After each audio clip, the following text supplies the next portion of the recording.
विजय महायुतीचा होणार आहे.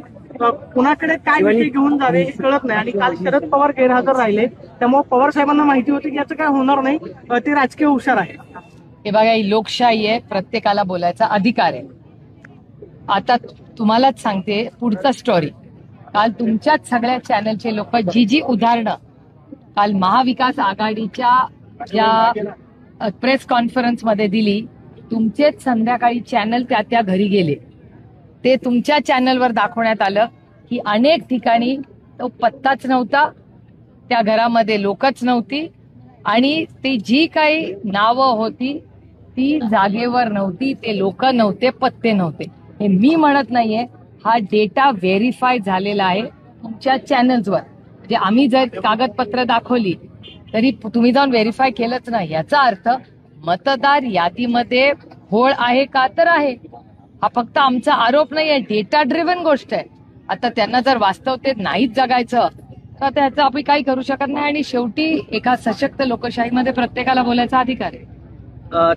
तुम्ही आता चिंता व्यक्त केली, जातीय भांडणं होतात, द्वेष होतोय, आता दिवाळी पण येते, परत अनेक निवडणुका येत आहेत आणि वेगवेगळ्या शहरात असं काही वातावरण तयार केले जाते.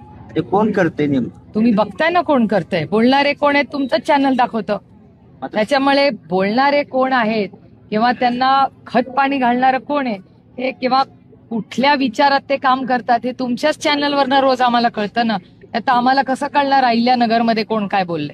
ते तुम्ही दाखवता म्हणून आम्हाला कळलं. पण सत्ताधारी पक्षातलेच ते आमदार आहेत, त्यांच्याच पक्षाने त्यांना नोटीस दिलेली आहे. याचा अर्थ अजित पवारांचे आमदार सुद्धा त्यांचं ऐकत नाहीत असा होतो का?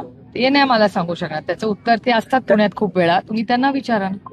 पण हे दुर्दैव आहे की सातत्याने मला फक्त इलेक्शन येतील पण जातील, पण एकदा ही जी अंतर आहे किंवा ही कटुता जर वाढली तर ती कुठल्याही समाजाच्या हिताची नाही. हा राष्ट्र आणि हा देश आणि हे राज्य हे छत्रपती शिवाजी महाराज, शाहू फुले आंबेडकरांच्याच विचारांनी चाललेलं आहे आणि शांततेनेच चाललेलं आहे. त्यामुळे माझी महाराष्ट्राच्या माननीय मुख्यमंत्र्यांना विनम्र विनंती आहे की कटुता वाढवू नका आणि तुमचे हे जे वाचाळ वीर आहेत त्यांना कृपा करून महाराष्ट्राच्या विकासासाठी, महाराष्ट्राच्या ऐक्यासाठी त्यांना आवरा. अहिल्यानगरमध्ये काही दुकानावर भगवे झेंडे लावण्यात आलेत आणि अहिल्यानगर हिंदूमय झाले अशा प्रकारचे संदेश लिहिलेले आहेत. तुम्ही एकीकडे आव्हान करताय, मात्र राज्य सरकारची जबाबदारी नाही का हे? हो, माननीय मुख्यमंत्री 11:30 पुण्यात आहेत. हा प्रश्न त्यांना विचारा, कारण का ते राज्याचे मायबाप आहेत ना, मुख्यमंत्री आहेत राज्याचे. त्याच्यामुळे नैतिकतेने त्यांची जबाबदारी आहे सगळं उत्तरं द्यायची. राज्यपाल नियुक्त जे आमदार आहेत 5 आमदारांची अजूनही नियुक्ती झाली नाही. जे आमदारांच्या झाले त्यांना 1 वर्ष पूर्ण झालेलं आहे. आनंदही होते, अजून सरकार गांभीर्याने बघत नाही. असं गांभीर्य दुर्दैव आहे. इथे शेतकऱ्यांच्या आत्महत्या होत आहेत, सरसकट कर्जमाफी करू त्याच्यात एवढी दिरंगाई होती. अजूनही सगळीकडे मी सातत्याने विनंती करते महाराष्ट्र सरकारला, एवढं नुकसान झालंय, सरसकट कर्जमाफी करा, कशाला कागदपत्रात अडकवता. तसंच त्या शिवभोजन थाळीची परिस्थिती तीच आहे, शिक्षकांची तीच आहे. परवा एसटीचे लोक जेव्हा रस्त्यावर उतरले, आंदोलन करणार म्हटल्यावर सरकारला जाग आली.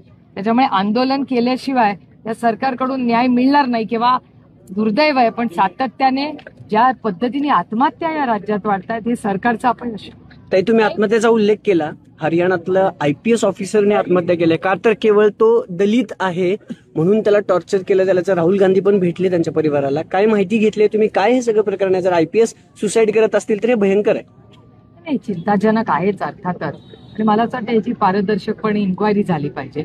आणि जेव्हा पार्लमेंट आता नोव्हेंबरमध्ये सुरू होईल तेव्हा हे पुण्याचं जे पासपोर्टचं मोठं प्रकरण झालंय, ड्रग रॅकेटचं, ते आणि ह्या प्रकरणाबद्दल आम्ही केंद्र सरकारमध्ये डिस्कशन मागणार आहोत आणि ह्या मुद्द्यावर केंद्र सरकारने लक्ष घालावं अशी आमची मागणी आहे. काही मागे 2 आठवड्यात पोलीस दुष्काळासंदर्भात हे आज शेतकऱ्यांना मिळालं नाहीये, मोठी घोषणा केली होती.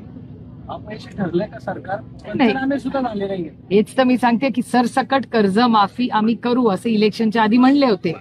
आम्ही सातत्याने मागणी करतोय की सरसकट कसले पंचनामे आणि काय. तुमच्या चॅनलचा एक व्हिडिओ बघितला तर त्यांना कळेल सरसकटच जे काय आहे ते नुकसान आहे.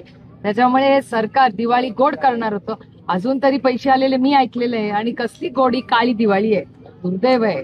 हे बोलावं लागतंय. सहकार मंत्री म्हणतात की यांना हे लागले नाद लागलाय कर्ज मागून. त्याचा मी जाहीर निषेध करते आणि मला वाटतं त्यांनी त्यांचा पालकमंत्रीपद पण बदलून घेतलेलं आहे मला वाटतं. निवडणुकीच्या पार्श्वभूमीवर भाजपने त्याच्या मंत्र्यांना कामाकडे लक्ष द्या, कामाचं मूल्यांकन करा असं सांगण्याची वेळ आली असं वाटतं. त्यांनी संदेश सुद्धा दिलेला आहे सगळ्यांना. तो त्यांचा अंतर्गत प्रश्न आहे एक आणि भाजपमध्ये स्वतःचे किती, बाहेरचे किती, काँग्रेस आणि राष्ट्रवादीचे किती, ह्याच पहिलं सेग्रिगेशन करा. मी जेव्हा जाते कधी, मी फार कमी जाते महाराष्ट्राच्या असेंब्लीमध्ये, पण असेंब्लीमध्ये गेलं आणि बॅल्कनीतून बघितलं तर वाटतं अरे हे तर भारतीय जनता पक्षाचे ओरिजिनल, ज्यांनी संघर्ष केला, तो विचार मांडला, सतरंज्या उचलल्या, ते भारतीय जनता पक्षातले खरे कार्यकर्ते, निष्ठावान कार्यकर्ते, त्या विचाराची निष्ठा असलेले कार्यकर्ते, सहकारी नेते हे दिसतच नाही.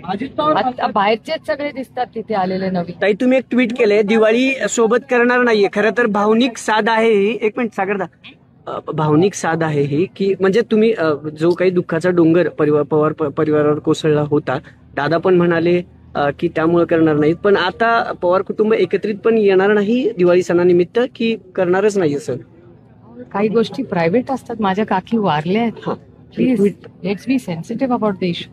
मागील काही दिवसांपासून पुण्यात कायदा आणि सुव्यवस्थेचा प्रश्न निर्माण झाला आहे. आपण जर बघितलं तर 2025 म्हणजे आता 10 महिन्यातच 37 पोलिसांवर हल्ले झाले आहे. पोलीस सुरक्षित नसेल तर पुणे शहरातले बाकी जनता सुरक्षित दिसत नाहीच. हे तुम्ही माझ्या भाषणात म्हणाले आज की महाराष्ट्राचे माननीय मुख्यमंत्री जे ह्या राज्याचे गृहमंत्री आहेत, ते ज्या जिल्ह्यामध्ये महिन्यातून आठवड्यातून 2दा जातात, तिथे अशी परिस्थिती असेल तर राज्यात काय? आणि हा डेटा माझा नाही, हा डेटा सरकारचा डेटा आहे की पुण्याच्या बाबतीत 2 गोष्टी झालेल्या. पुण्यामध्ये गुन्हेगारी प्रचंड वाढलेली आहे आणि या देशातलं सगळ्यात भ्रष्टाचारी शहर म्हणून पुण्याचं नाव आलंय. हा दोन्ही डेटा माझा नाही, हा माझा आरोप नाही, हे वास्तव आहे. हे भारत सरकारने दिलेल्या रिपोर्ट मधलं वास्तव. त्याच्यामुळे भ्रष्टाचारात पुढे आणि असुरक्षित असं भारत सरकार पुण्याबद्दल म्हणते.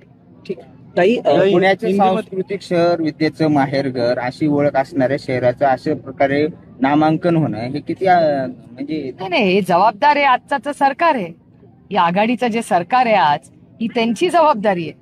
ते आल्यापासूनच ना, ते जेव्हा आमचं आधी सरकार होतं तेव्हा पुण्यात क्राईम नव्हता. आजचा पुण्याचा क्राईम बघा किती वाढलेला आहे. आणि पोलिसांवर हल्ले, मी तर कधी म्हणजे मला विश्वासच बसत नाही. इथे पुण्या लॉ कॉलेज रोड, जो 24 तास ज्याच्यावर जाग असते, त्या लॉ कॉलेज रोडवर पोलिसावर हल्ला होतो. त्याला सह्याद्री हॉस्पिटलमध्ये घेऊन जायला लागलं तातडीने. कुठलं म्हणजे काय भीती राहिलीच का नाही त्या वर्दीची? कारण का मला महाराष्ट्राच्या पोलिसांचा सार्थ अभिमान, पण त्याच्या मागची जी अदृश्य शक्ती आहे, त्या अदृश्य शक्तीमुळे आज पोलिसांचे हे हाल झालेले आहेत आणि या राज्यात आणि पुणे शहरात क्राईमही वाढलाय आणि भ्रष्टाचारही.